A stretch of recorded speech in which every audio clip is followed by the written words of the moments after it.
शियाजू गंगा जी के समीप आए। चतुर केवट नाव 10-20 कदम गंगा जी के बीच में। प्रभु ने कहा ऐसा क्या भाई, या तो उस पार ना होती या इस पार ना होती, बीच में लगा, नाव लाओ ना किनारे। नहीं प्रभु मैं नहीं आऊंगा। भाई क्यों? प्रभु हमने आपका रहस्य जान लिया है। तो तूने क्या रहस्य जान लिया मेरा? प्रभु तुम्हारे सांवले चरणों में बड़ा जादू है। ऋषि मुनियों से सुना है, अपने निषाद राज से भी सुना है, और नगर के लोग भी कह रहे थे। तो आपके चरणों में, चरण रज में बड़ा जादू है। नहीं क्या जादू है? सुना है गौतम ऋषि की पत्नी जो शिला रूप में थी, आपका चरण स्पर्श हुआ, सुंदर नारी बन गई। प्रभु शिला नारी बन गई तो काठ को नारी बनने में कितना दिन लगेगा? वो ऐसे ही लड़का बच्चा से घर में हम उसके पालन पोषण में परेशान है, और अगर नाव जिससे पालन पोषण करते वो भी नारी बन गई तो समस्या और बढ़ जाएगी। ना ना, हम तो नाव नजदीक लाने वाले नहीं, मेरे और कोई धंधा नहीं, कोई व्यापार नहीं, ये गंगा पार करता रहता हूँ, जो कुछ मिल जाता है परिवार चलाता हूँ। ये नाव भी स्त्री बन गई तो खर्चा डबल बढ़ जाएगा, व्यापार बंद हो जाएगा, ये नहीं हो सकता। प्रभु ने कहा कि तो तुम कैसे राजी होगे? पार तो तुम्हें करना ही होगा, क्योंकि दूसरी नाव यहां दिखाई नहीं दे रही। एक बात है प्रभु, अगर आप पारे वास्तविक जाना चाहते हो, देख लो, जो भाव समुद्र से पार करने वाले हैं उनसे केवट। अगर पार ही जाना चाहते हो तो एक बार हमें चरणों को धोने का अवसर दीजिए। मैं धो के देख लूंगा कि कहीं इसमें वो जादू काम तो नहीं कर रहा। मैं जल लाऊं कठोते हुए, चरण धोऊंगा। अगर कठोता स्त्री बन गया तो कोई घाटा नहीं होगा, क्योंकि नाव हमारी सुरक्षित रहेगी, आने जाने से वो मिलता रहेगा और परिवार चलता है। अगर कठोता स्त्री नहीं बना और हमने चरण धो लिया, फिर नाव में बैठा लेंगे कि वो केवल शिला ही नारी बन सकती, कठोर एक काठ जो है नारी नहीं।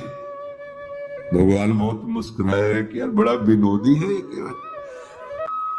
लक्ष्मण जी ने रोष दृष्टि, संभाल के बात कर, मानो नेत्रों ही नेत्रों में डांट रहे हो, संभाल के बात कर। इशारा की लक्ष्मण जी तरफ, अब डरने वाले नहीं हैं हम, ठीक है मार दो चलेगा। मैं कसम खा के कहता हूं महाराज, जब तक चरण नहीं धुलवाओगे पार नहीं करूंगा। और ये लखन लाल जी, मारना चाहते हो ना, मारो मारो, मेरा सौभाग्य है। इसमें क्या सौभाग्य है? जब मारेंगे तुम्हें तो सौभाग्य क्या होगा पता है तुम्हें? कहां मर रहा हूं? गंगा जी में, सीधे गंगा जी में। मार कौन रहा है? राम जी का भाई लखन। अपराध क्या है? केवल चरण पखारना चाहता है। साक्षी कौन है? स्वयं राम जी। मारो मारो, हमें कोई परवाह नहीं। केवट की बात सुनकर लक्ष्मण जी भी शांत हो गए कि बड़ा विवेकवान है, मुझे कोई इसमें फर्क, मेरा तो अहोभाग्य आज होगा ही होगा, या तो मारो तो अहोभाग्य, नहीं तो चरण पखारेंगे अहोभाग्य। अब मुझे कोई मेरे भाग्य से विचलित नहीं कर सकता है। प्रभु ने कहा भाई तुम्हारी नाव ना स्त्री बने और मुझे पार जाना ही है, तुम उपाय कर लो। कृपा समुद्र भगवान श्री राम मुस्कुरा कर बोले भैया तो वही उपाय कर जिससे तेरी नाव बच जाए। तुझे चरण ही पखारना है, जल्दी कर, चरण धो और मुझे पार उतार दे।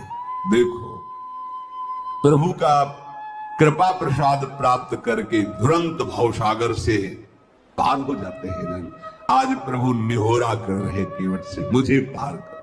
जिनका नाम स्मरण करने से अपार भव समुद्र संसार से जीव तर जाता है, जिन्होंने 3 पग पृथ्वी मांगी और 2 में ही नाप ली, वो केवट से निहोरा कर रहे गंगा पार करने के लिए। परम कृपालु प्रभु जी के वचन सुनकर गंगा जी भी अंदर ही अंदर बड़ी आनंदित हो रही कि मैं जिनकी चरण धोवन हूं, प्रभु निहोरा कर रहे मेरे से पार जाने के लिए।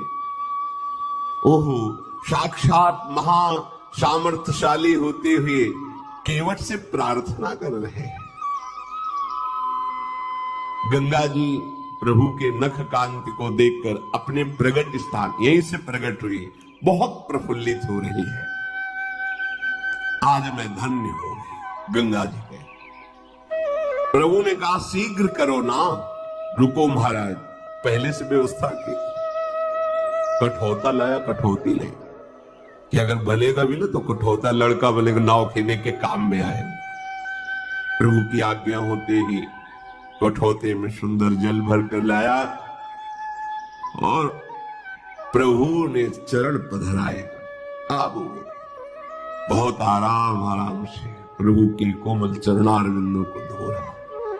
कैसी प्रेममयी दशा केवल, उसे देखकर बड़े बड़े ऋषि मुनि देवता पुष्पों की वर्षा कर रहे। धन्य भाग जो मुनियों के ध्यान में आने वाले चरणारविंदा साक्षात केवल उन्हें धो रहा है।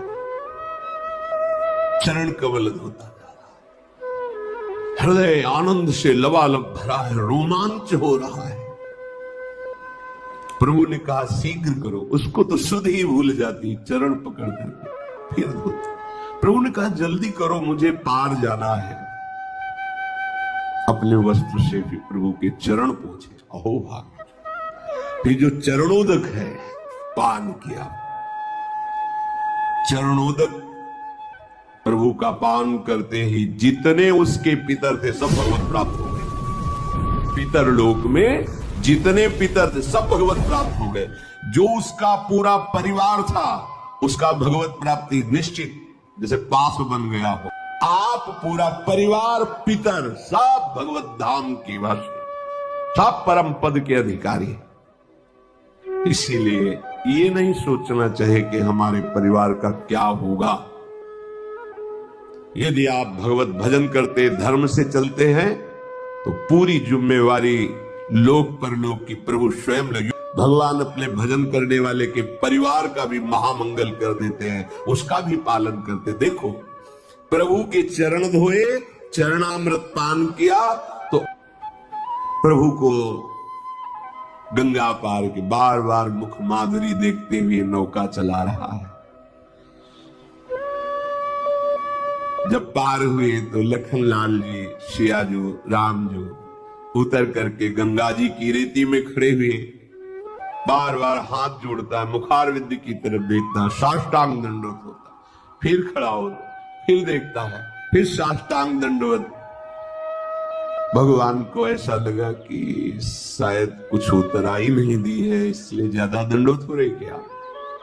सब कुछ जैसा प्रभु को लग रहा है कि देना चाहिए उतराई, इसको तो कुछ दिया नहीं। देखो हमारे प्रभु का स्वभाव देखो, सब कुछ दे दिया पर क्या सब कुछ है, इसको कुछ दिया नहीं। इसीलिए इनके समान केवल यही है।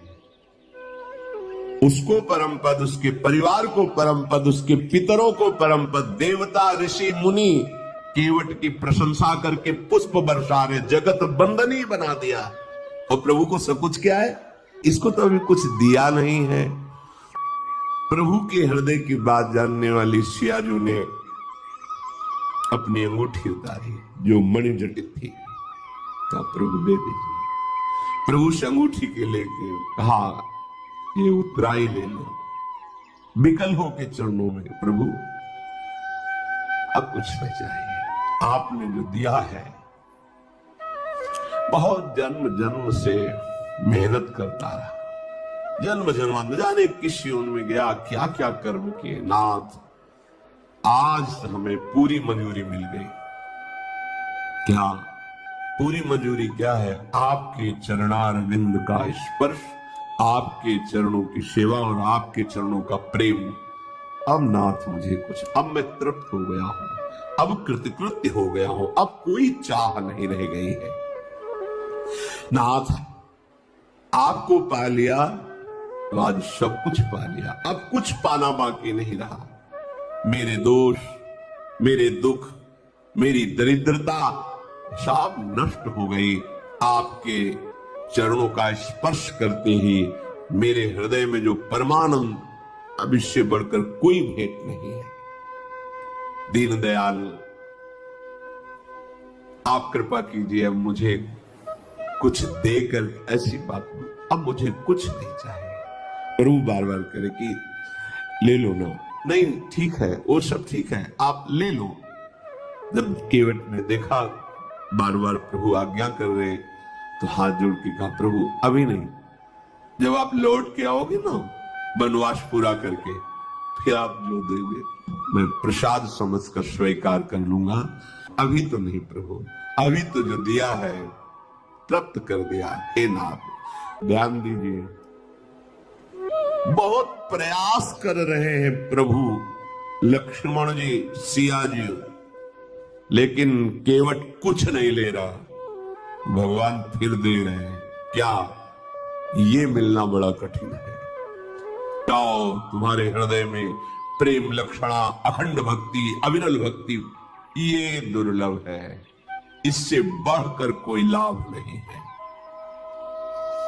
करुणा के धाम प्रभु अपने श्री चरणों का प्रेम प्रदान के, महाप्रेम।